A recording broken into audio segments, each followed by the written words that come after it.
Second question में यहाँ अलग अलग पैरेललोग्राम्स दिए हुए हैं। कंसिडर द फॉलोइंग पैरेललोग्राम्स, यहाँ पर पैरेललोग्राम्स दिए हुए हैं और find the values of unknown X Y Z की वैल्यू यहाँ पर हमें कैलकुलेट करनी है। तो सबसे पहले इसका फर्स्ट पार्ट,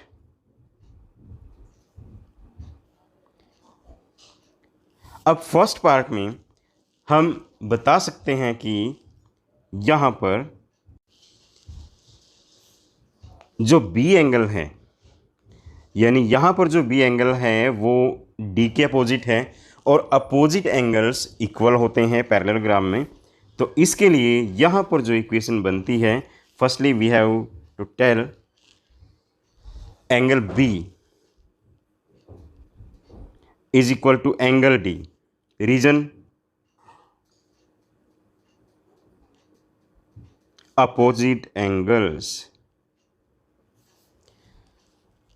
तो हमें बी की वैल्यू इसमें पता है जो डी के इक्वल है। तो इसका मतलब क्या हुआ, जो एंगल डी है वो 100 डिग्री हुआ। फर्स्ट पार्ट हम यहाँ सॉल्व कर रहे हैं। अब डी के बाद वाई जो एंगल है, यानी डी का जो नाम यहाँ पर है वाई 100 डिग्री का हुआ। अब इसके बाद ए में बी अगर ऐड करें तो 180 डिग्री आएगा। एंगल ए में अगर एंगल बी को ऐड कर दिया जाए तो वो होगा 180 डिग्री। और इसका रीज़न क्या है, एडजेसेंट एंगल है।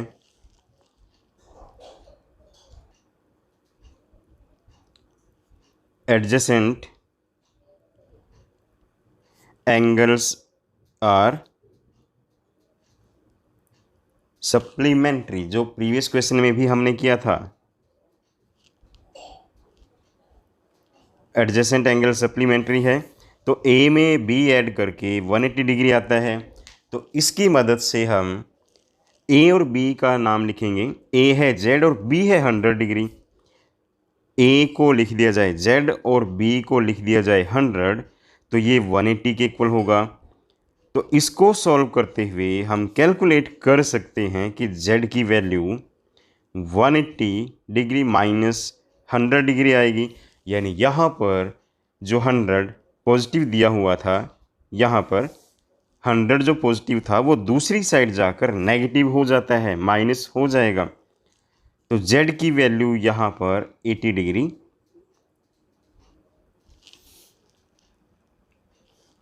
अब इसमें डायग्राम में कौन सा एंगल बचता है ये हमें देखना है।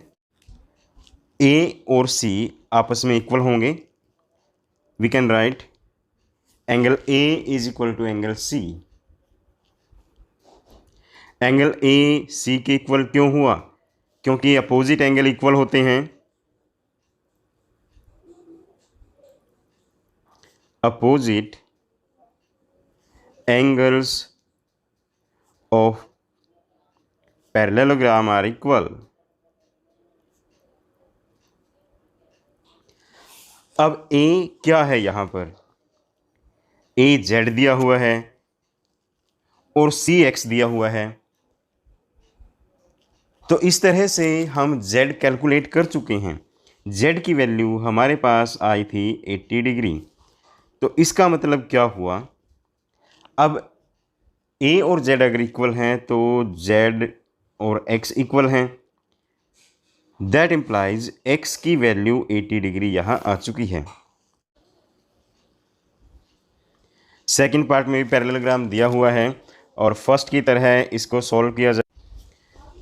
आप डायग्राम में देख सकते हो कि x और 50 एडजेसेंट एंगल हैं, तो इनका टोटल 180 डिग्री होगा। तो यहाँ लिखा जाएगा x plus 50 is equal to 180 degree और साथ में इसका रीज़न बताना है। रीज़न क्या रहेगा, adjacent angles of parallelogram are supplementary.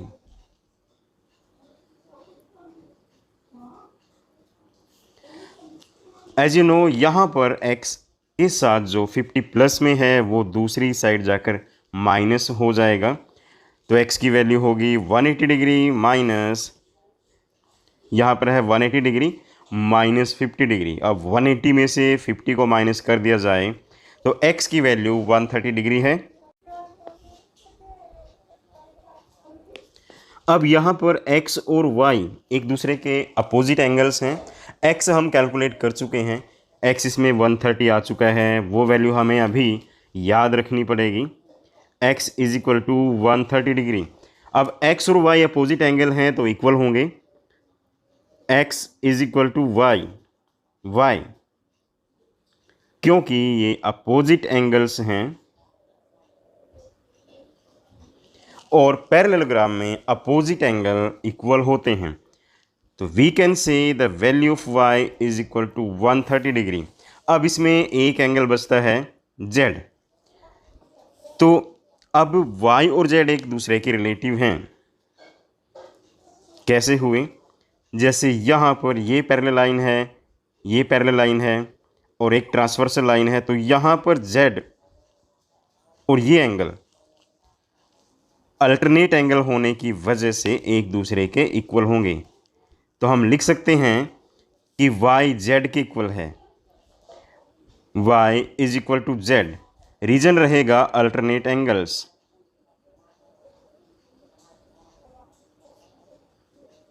Parallel lines में अल्टरनेट एंगल्स इक्वल होते हैं।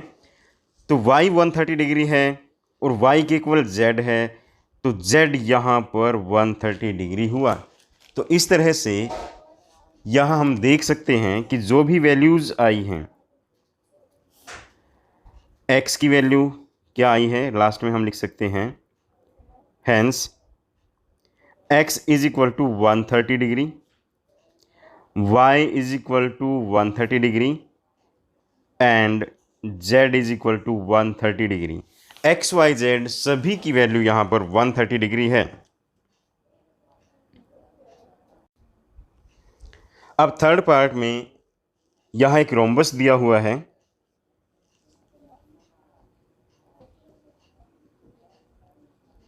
यहाँ पर A इसका नाम है, इस वर्टेक्स का नाम B है, ये C और ये D। तो ABCD यहाँ पर एक रोम्बस है।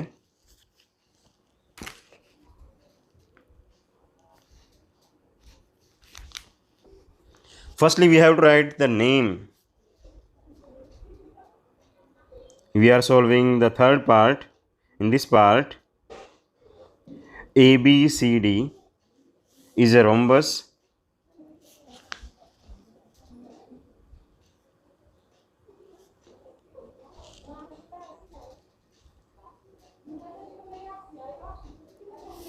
तो रोम्बस के सारे रूल इसमें अप्लाई होंगे। तो पहला रूल यही है कि इसके डायगोनल्स इंटरसेक्ट करते हैं 90 डिग्री पर।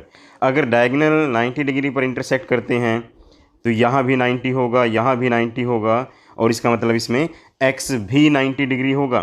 तो x की वैल्यू यहाँ हम 90 डिग्री लिख देते हैं, x is equal to 90 degree. Why? Because diagonal bisect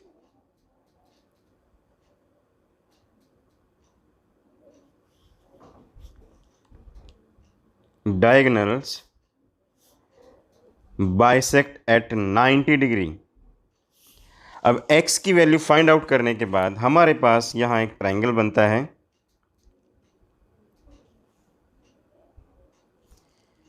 यानी यहाँ जो ट्रायंगल है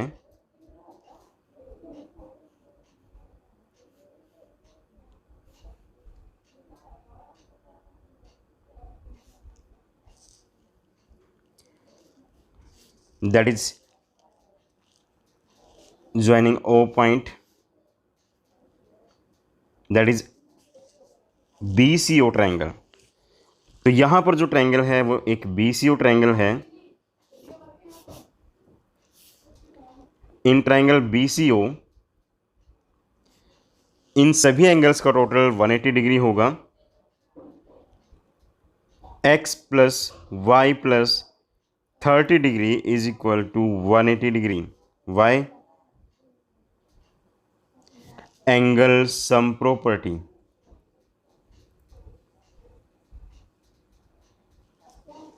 अब हमारे पास जो वैल्यूज़ हैं, x की वैल्यू ऑलरेडी हमारे पास 90 डिग्री है, तो इस इक्वेशन में वैल्यूज़ पुट करने के बाद x को लिखा जाएगा 90 डिग्री, y इसमें एज इट इज़ रहेगा 30 एज इट इज़ रहेगा, that is equal to 180 degree. अब y के साथ जो नंबर्स हैं वो दूसरी साइड माइनस हो जाएंगे, यानी 180 degree minus 90 degree minus 30 degree. 180 में से 90 माइनस करें तो 90 बचेगा, उस 90 में से 30 माइनस करेंगे तो 60 डिग्री होगा। तो यहाँ पर y की वैल्यू 60 डिग्री आ चुकी है। इससे पहले हमने x कैलकुलेट किया था,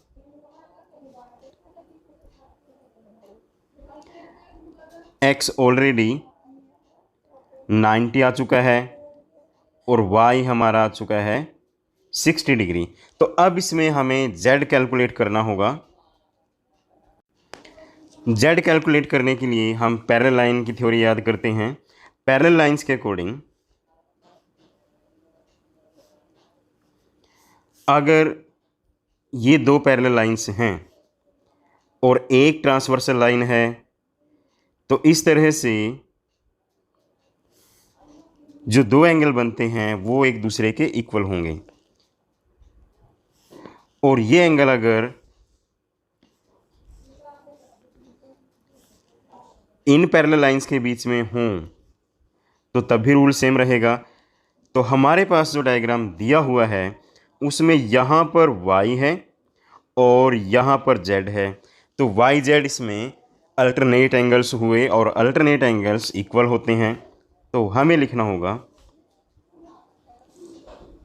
y is equal to z, reason रहेगा अल्टरनेट एंगल्स। तो इसका मतलब क्या हुआ, z की वैल्यू y के इक्वल यानी 60 डिग्री, जो हम ऑलरेडी कैलकुलेट कर चुके हैं। तो इस क्वेश्चन में ये यहाँ पर एक रफ डायग्राम था, इसकी ज़रूरत नहीं पड़ेगी। तो हम लास्ट में लिख सकते हैं जो भी आंसर यहाँ पर आए हैं, अगर सब को अलग अलग लिखा जाए तो इसमें जो x की वैल्यू है, हेंस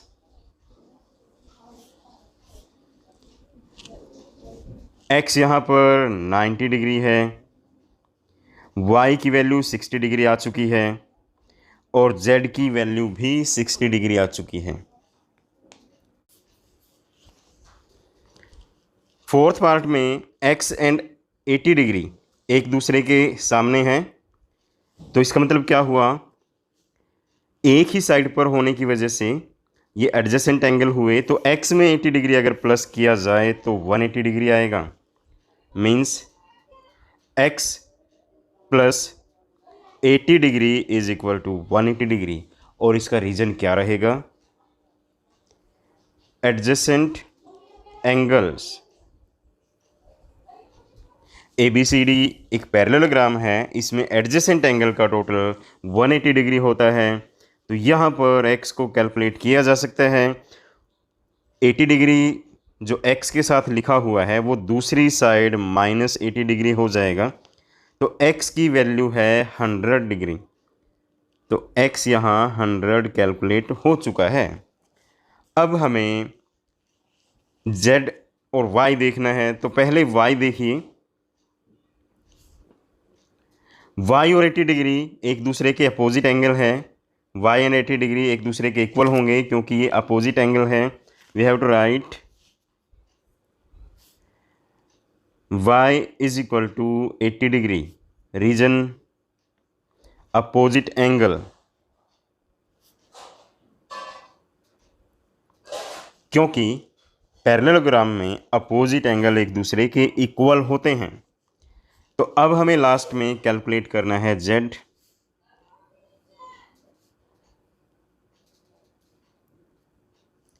फिलहाल हमारा y कैलकुलेट हो चुका है जो 80 डिग्री है। अब यहाँ पर जो AD BC के पैरेलल है, अगर AD BC के पैरेलल है तो पैरेलल लाइन में जो एंगल ट्रांसवर्सल की वजह से बनेंगे वो अल्टरनेट इक्वल होंगे। तो यहाँ पर जो 80 डिग्री है वो z के अल्टरनेट हुआ, तो हम लिख सकते हैं z is equal to y, reason रहेगा alternate angles,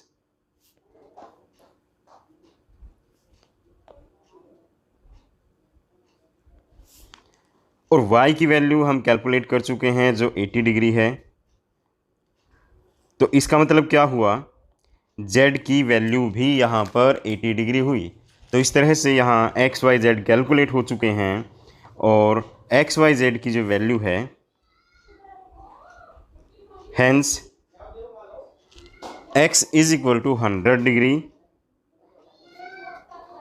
y is equal to 80 degree and z is equal to 80 degree.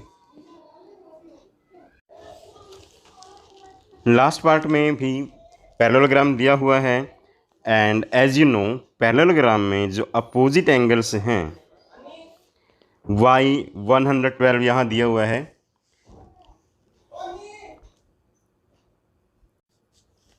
Fourth part में भी पैरेललोग्राम दिया हुआ है। तो पैरेललोग्राम की प्रॉपर्टी के अकॉर्डिंग y एंड 112 एक दूसरे के अपोजिट एंगल हैं जो कि इक्वल होंगे। तो हम यहाँ लिख सकते हैं y is equal to 112 degree, और रीजन रहेगा अपोजिट एंगल्स। पैरेललोग्राम में अपोजिट एंगल्स एक दूसरे के इक्वल होते हैं। तो अब हमें एक ट्रायंगल यहाँ जो मिलता है, इस ट्रायंगल में जो तीन एंगल हैं उन तीनों का टोटल 180 डिग्री होगा, जिसमें से हमें दो पता लग चुके हैं। तो यहाँ पर हमें ऐड करना है x plus y plus 40 degree is equal to 180 degree. y reason रहेगा एंगल सम प्रॉपर्टी ऑफ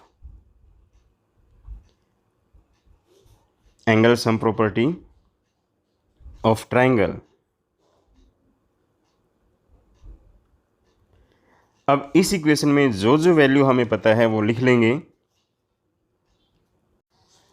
तो x की वैल्यू हमें नहीं पता, x एज इट इज़ रहेगा। y हम कैलकुलेट कर चुके हैं 112 डिग्री, और तीसरा angle 40 degree as it is रहेगा, that is equal to 180 degree. अब x के साथ जो नंबर्स हैं वो दूसरी साइड में जाकर माइनस हो जाएंगे। x के साथ क्या है, 112 प्लस 40 दैट इज़ 152। दूसरी साइड 180 डिग्री अभी एज इट इज़ रहेगा। तो इस इक्वेशन को सॉल्व करने के बाद हम लिख सकते हैं value of x is equal to 180 degree minus 152 degree, यानी यहाँ पर जो 152 पॉजिटिव नंबर दिया हुआ है, दूसरी साइड जाकर ये माइनस हो जाएगा। तो 180 में से 152 माइनस करके 28 डिग्री यहाँ x की वैल्यू आती है। तो अब यहाँ पर हम x भी कैलकुलेट कर चुके हैं जो कि 28 है। अभी तक हमने जो कैलकुलेट किया है उसमें एक एंगल कैलकुलेट हो चुका है x जो 28 डिग्री है, और दूसरा y कैलकुलेट हो चुका है जो 112 डिग्री है। अब पैरेललोग्राम में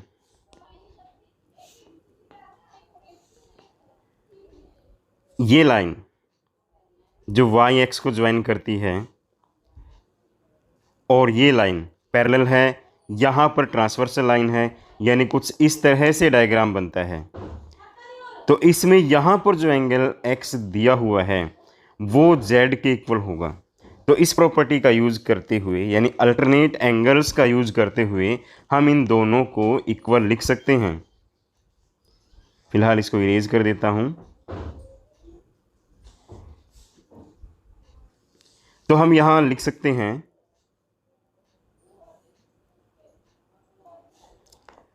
x is equal to z, x is equal to z, reason क्या है, अल्टरनेट एंगल्स।